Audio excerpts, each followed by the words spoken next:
Tumitilaok na daw sila, sabi ng mga dito ng aking mga biyanan. Marami na sila napatay dito, may baka siguro napatay ng aking biyanan, may 4 na. So ngayong araw mga bro, meron na naman tayong panibagong i-rescue na King Cobra. Ayon sa mga residente na naririto, ang mamaw na King Cobra na ito ay tumitilaok na daw. Gaano nga ba ito katotoo? Tumitilaok na daw sila. Marahil ay narinig nyo na ang kwento-kwento tungkol sa ahas na tumitilaok. Ngayong araw, atin pong mapapatunayan kung mayroon nga talagang tumitilaok na ahas dito sa kanilang lugar. Marami na raw mga cobra ang napapatay ng ilang mga residente sa lugar na ito. Pero itong i-rescue natin ngayon, kakaiba ito. Ayon sa mga ilang magsasaka narinig at nakita nila ang nasabing mamaw na King Cobra. Maging ang isang bata ay nakita rin ang King Cobra na ito at ito daw ay napatakbo dahil sa takot. Ang nakarinig naman yung mga nagtatanim dyan ng mga halaman. Tapos yung isa kahapon, naghahakot yung bata doon ng mga jimili na nakahoy. Nakita niya yung tapos nagtakbo na siya dito sa bahay.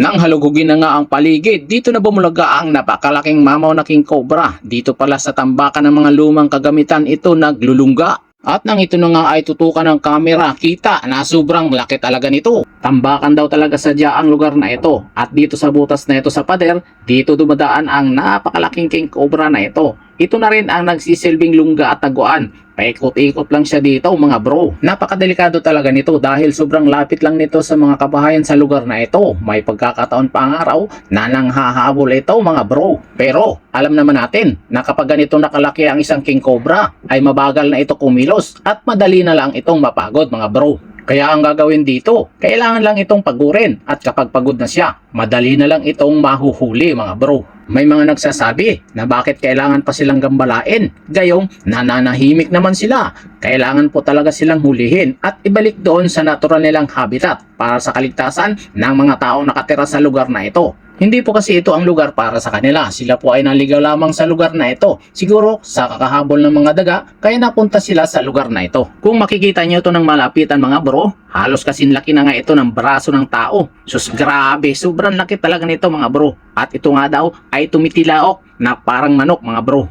May posibilidad kaya na kayang tumilaok nito. Sana lang mga bro, tumilaok ngayon para mapatunayan natin na totoo nga ang mga sinasabi nila mga bro.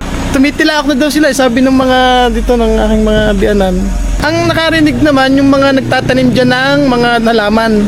Tandaan natin mga bro, kapag nakakita kayo ng ahas na ganito ang buntot niya, King Cobra po talaga yan. Sa kaliskis naman, ganito ang itsura niya. Medyo pabilog at hindi dikit-dikit. Pansinin nyo mga bro, tayong-tayo yung kanyang leeg, di ba? At aantayin na lang natin na ito ay tumilaok mga bro. Maliban sa mga daga, ang mga kinakain nito ay kapwa nila mga ahas din at kapwa nila maliliit na King Cobra. At dahil napagod na nga siya ng husto mga bro, kaya madali na lang siyang nadaknga sa ulo. Sayang nga lang mga bro, no? Hindi natin narinig na siya ay tumilaok mga bro. Ay mga Pilipino nga naman talaga oh. Marami din ang nagtatanong na pagkatapos nitong mahuli, sana man daw kaya ito dadalhin. So ang gagawin dito mga bro, pwedeng isurrender ito sa DNR, pwede rin pakawalan doon sa lugar na walang mga tao. Sa gubat kung saan ito yung kanilang natural na habitat, doon sila nababagay. Kung saan malaya silang tumilaok mga bro. Ito ba yung nagtitilaok? May mga lugar din na may pagkakataon na nagpapakita o naririnig ang huni daw ng ahas na parang manok na tumitilaok mga bro. Kagaya nga sa lugar na ito, masukal at daanan ng tao. Dito daw madalas marinig.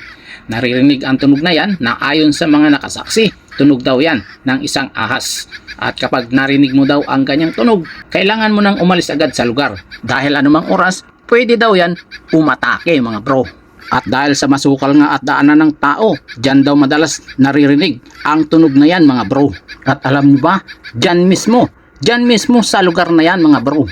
Sa takot nga ng babaeng ito, nang marinig ang kakaibang tunog na yan, ay napatakbo ito sa takot mga bro. Ang tanong mga bro, may kakayahan bang tumilaok ang mga ahas? Ang mga ahas ay walang kakayahang tumilaok. Wala silang boses o angkop na bahagi ng katawan tulad ng ibon o manok para makagawa ng ganoong tunog. Maliban sa hiss at shit, tunog ng hangin na lumalabas sa kanilang bibig kapag sila ay natatakot o nagbabala.